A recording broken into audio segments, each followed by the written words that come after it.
One thing, entrepreneurs, don't think that you could do this on your own.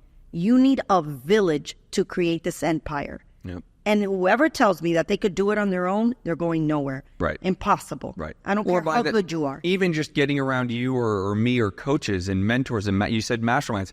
I have a 6-figure budget for myself to cut checks, to be a part of masterminds, to pay for coaches. A lot of these people aren't famous people.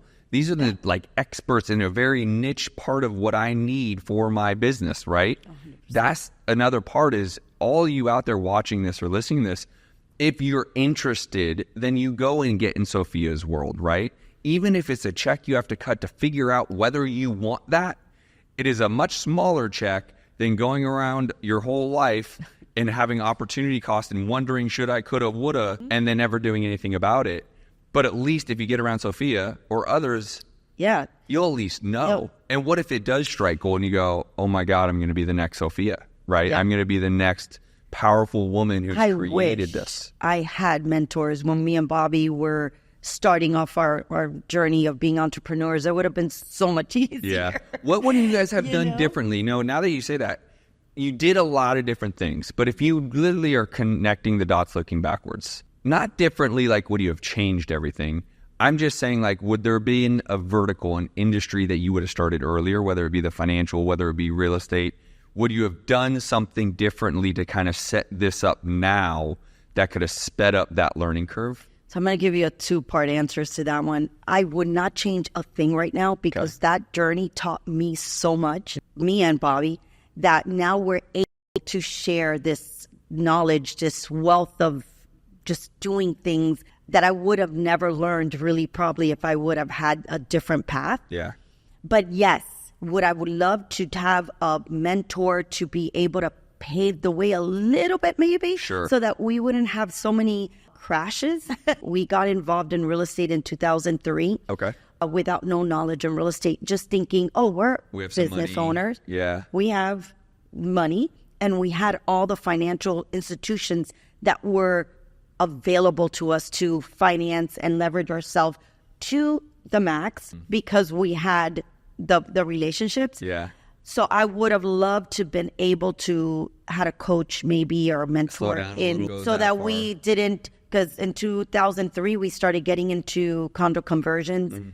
We didn't know a thing about it, zero. Just had the money and in 2006 when the world came starting to crash down, we were leveraged at 120% on all of our buildings that we were converting. In 2007, we started feeling the pain. In 2008, we had to let go of a lot. We didn't turn in no buildings. We would give away these buildings and come to the closing table with money because we had 2 things.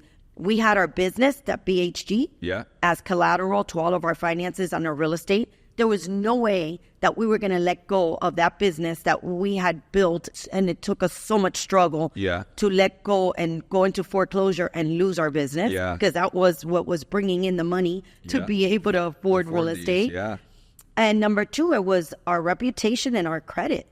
We would let go of that and we would go into foreclosure. We were never going to be into having the business. Yeah, because you're talking about $100,000 house. No, we're talking about $81 million in debt in real estate. Yeah. So there was no way. And you got out of that without BK, no BK, no foreclosures, no turning, no lure, deed, nothing, none of that. No deed in lieu, none of it. None. We completely figured out. Bobby and our other business partner went back into BHG and drowned their head in it. How are we going to create this business to succeed so that we can now cover the real estate debt? Because we were in the partnership of BHG, was in the partnership of real estate. So we were together. So we knew. So then my brother-in-law, my sister-in-law, and me, we went into the real estate and started learning how do we get tenants back into these buildings? Because we had them completely vacated because we were turning them into condo conversions. Oh my God, right. With zero income coming in. You're just cutting checks. We're paying all day long. So we're like, this is where Bobby and I, our whole brain started ting, ting, ting, ting, ting. Oh my God, rental income. What are you talking about?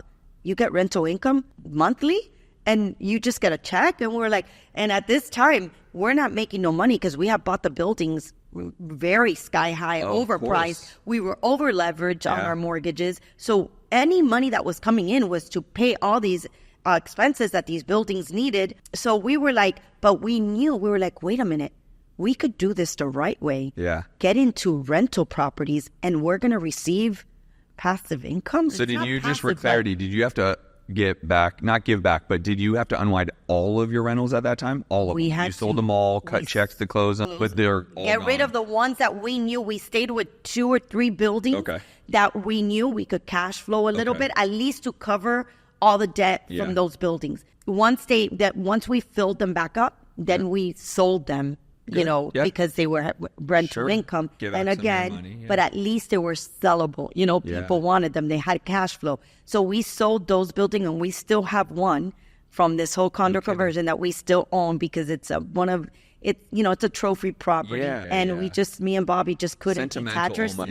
We couldn't detach ourselves from it. And we still have that building. And it's one of our best buildings that we have cash flowing. Even though all of our buildings, Bobby and I are very, very strong. And when we buy a building, it needs to cash flow day one. Got it. In place, whatever's in place. And then we'll worry about pro forma.